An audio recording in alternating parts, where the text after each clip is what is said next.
त्याच्यात जे बारीक बारीक दिसतंय का केस नवीन आहे पण जो लंबा दिसतोय पैपासारखा तो आपला जुना केस हे पण याच्यात किती हजारों केस वाढले ही जे आहे ना हे केस येऊ लागले याला जवळ साधारणतः 5-6 महिने लागतात ठीक आहे ते पूर्ण नवीन केस आहे इकडनं पण बघू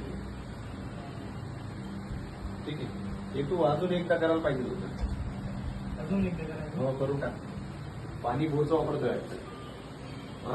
नॉर्मल जे पैठण निघत ते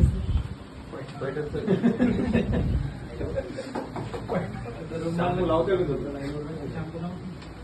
अर्धा बेस वाला शॅम्पू आणि टोटल करते यायची चान्स होते ना तिला पण केस आले यायला नको परत